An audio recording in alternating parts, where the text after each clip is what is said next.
नमस्कार, राम गुलाम online classes में आपका स्वागत है। आज हम लोग अध्ययन करेंगे शिमला आयोग। इसके पहले हम लोगों ने हंटर कमीशन 1882 का पढ़ा।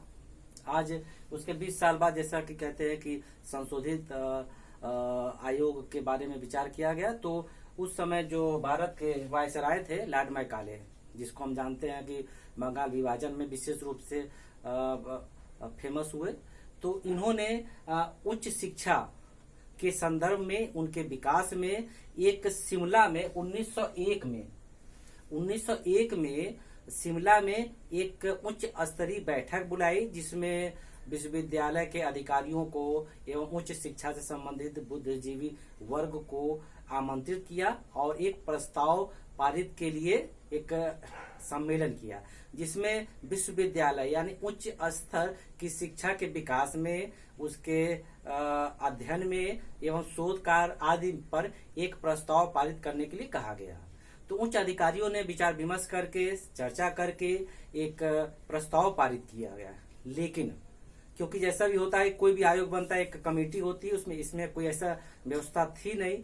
तो इस बात की बड़ी आलोचना हुई कर्जन की, क्योंकि ये शैक्षिक आयोग ना होकर के एक राजनीतिक रूप ले रहा था। तो कर्जन को मजबूर होकर के एक कमेटी का गठन करना पड़ा और उसके अध्यक्ष थॉमस रैले को इन्होंने बनाया और उसकी अध्यक्षता में एक प्रस्ताव पारित हुआ 1902 में। ये शिमला समझौते के बाद पारित हुआ, इसलिए इसको शिमला समझौता भी कहते हैं। और इसके अध्यक्ष थॉमस रैले थे, इसलिए इसको रैले आयोग भी कहते हैं। क्योंकि ये उच्च शिक्षा संबंधित था 1902 में, तो इसको विश्वविद्यालय आयोग भी कहते हैं। जब आगे पढ़ेंगे तो राधा कृष्णन भी विश्वविद्यालय आयोग से संबंधित आयोग लाए थे, उसका अलग से चर्चा करेंगे बाद में।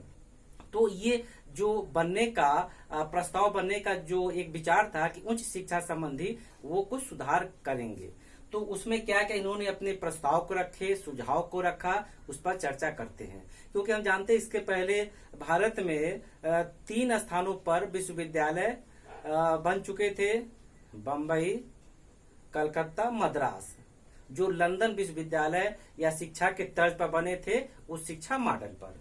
आइए देखिए इसमें क्या क्या प्रमुख बिंदु थे। इसमें शोध पर बल दिया गया, उच्च शिक्षा में शोध यानी अनुसंधान पर बल दिया गया।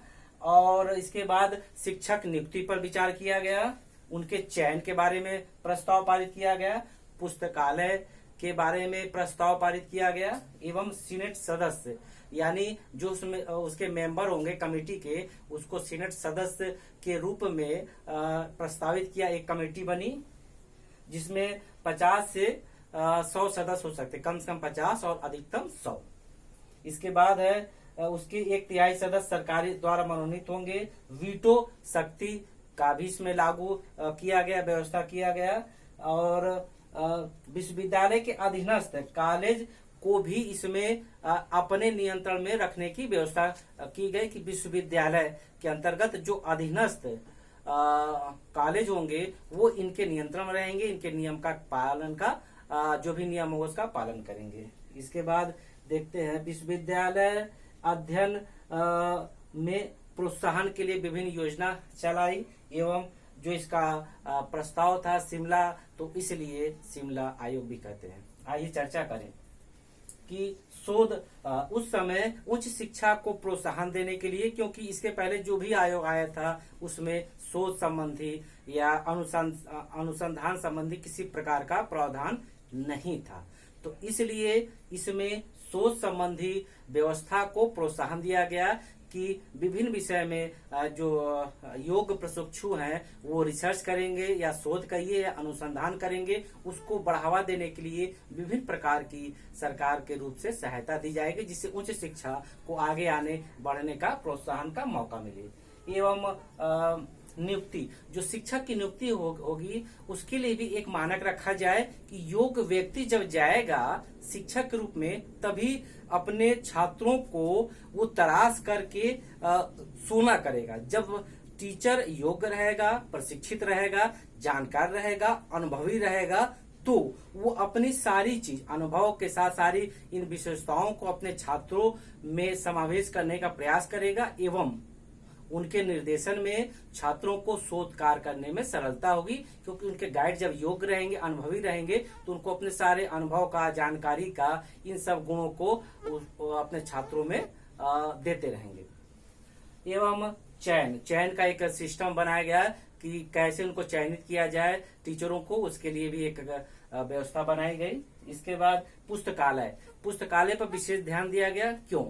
क्योंकि उच्च स्तर पर शिक्षा का ज्ञान विस्तार हो जाता है, भंडार अधिक हो जाता है। तो अधिक हो जाता है तो छात्रों के अंदर जो जिज्ञासा रहती है ज्ञान संबंधी, नए विषय संबंधी, तो जब पुस्तकालय में विभिन्न विषय से संबंधित जिन विषयों का पाठ्यक्रम है, उन विषय संबंधित अच्छी पुस्तकें पुस्तकालय में रहेंगी, तो छात्र अपने अध्ययन में समय समय पर, आवश्यकता लगने पर या नवीन जानकारी के लिए एवं नवीन शोधों को पढ़ने के लिए वो पुस्तकालय का उपयोग करेंगे। उसमें जो विभिन्न पुस्तकें हैं उनको इस बात पर ध्यान दिया गया वो पुस्तकें अप टू डेट हो, यानी नए जानकारी के अनुसार हो। जो नया जानकारी है सारी उसमें पुस्तकें उपलब्ध हो कि छात्र उच्च शिक्षा में ज्ञान के लिए या किसी शैक्षिक समस्या के समाधान के लिए पुस्तकालय में जाकर के अपने समस्या का समाधान कर सके।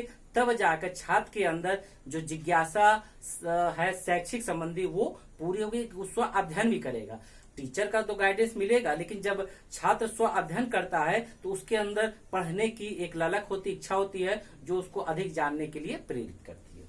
आगे देखते हैं सीनेट सदस्य का मतलब एक कमेटी थी, जो कमेटी में 50 से 100 सदस्य हो सकते, न्यूनतम 50, अधिक 100 हो सकते थे। ये सरकारी तरफ से व्यवस्था इस प्रस्ताव में था।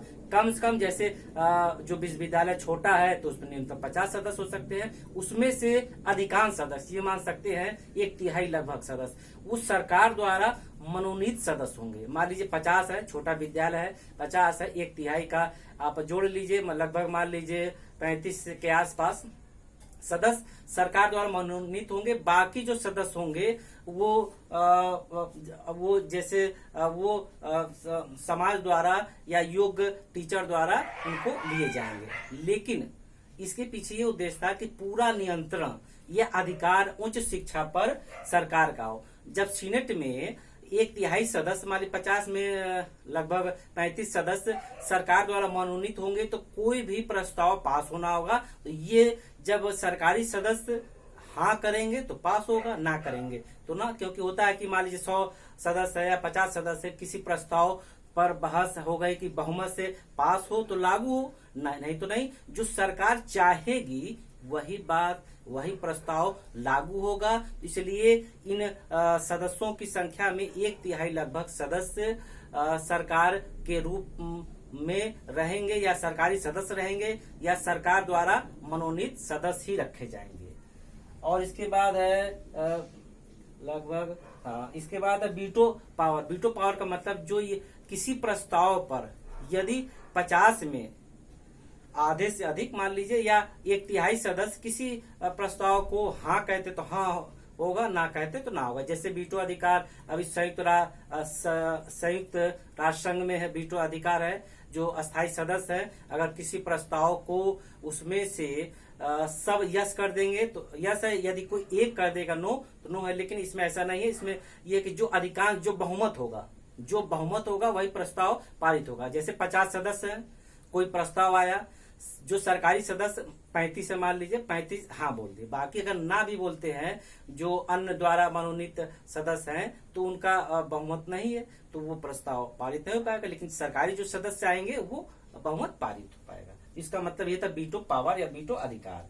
इसके बाद सरकारी नियंत्रण में रहेंगे। जो विश्वविद्यालय के अधीनस्थ विद्यालय चलेंगे, उनको विश्वविद्यालय के सारे नियम को, सारे व्यवस्था को मानना होगा और उसके अधीनस्थ रहकर ही अपनी शिक्षा व्यवस्था को वो पूरा कर सकते हैं, संचालित कर सकते हैं। इस प्रकार इस आयोग द्वारा शिमला सम्मेलन में जो यह शिमला आयोग बना, उसके द्वारा वो अपने अधीनस्थ चलने वाले सारे कॉलेज को अपने नियंत्रण के अंतर्गत रखना चाहते थे। इसके बाद कि तो इस पर विश्वविद्यालय अध्ययन को प्रोत्साहन देना, जो इनका मुख्य उद्देश्य था, विद्यालय में अध्ययन को प्रोत्साहन देना एवं शोध कार्य करना एवं उच्च शिक्षा को आगे बढ़ाना।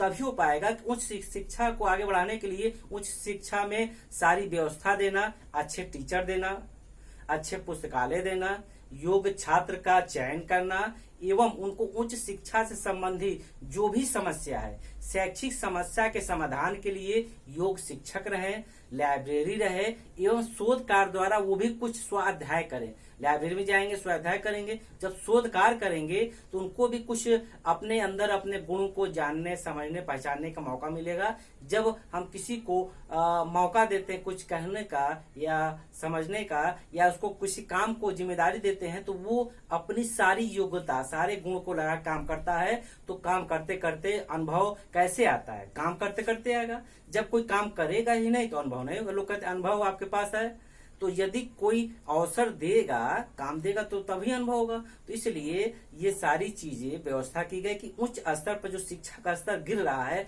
वो ना गिरे और लोगों के अंदर रुचि बढ़े कि उच्च शिक्षा का भी एक समाज में स्थान है। और जो ये थे कर्जन थे, ये जो इनका प्रस्ताव करने का जो कहा जाता है कि शैक्षिक प्रयास कम था, राजनीतिक से ज्यादा प्रेरित था, जो भी हो, लेकिन उच्च शिक्षा के क्षेत्र में इन्होंने इस प्रकार की शायद पहली व्यवस्था इस आयोग द्वारा की गई कि उच्च शिक्षा में शोध को प्रोत्साहन दिया जाए। इसके पहले इतने आयोग आए, किसी ने भी उच्च शिक्षा में शोध के लिए बात नहीं कही। इस प्रकार हम देखते हैं कि जो ये शिमला आयोग है, इनको किन किन नामों से जानते हैं। ये 1902 में प्रस्तावित हुआ और कुछ ऐसे भी अधिनियम थे जो 1904 में बाद में इसमें लागू किए गए कर्जन द्वारा, वो अलग है।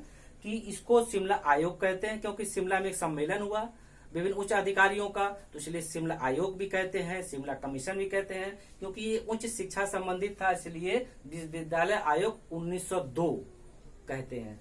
और इसके अध्यक्ष थॉमस रैले थे, इसलिए इसको रैले आयोग भी कहते हैं। इस प्रकार हम लोगों ने देखा कि आज हम लोग 1902 का शिमला आयोग का अध्ययन करें। इसके बाद हम लोग इसके आगे का आयोग का अध्ययन करेंगे।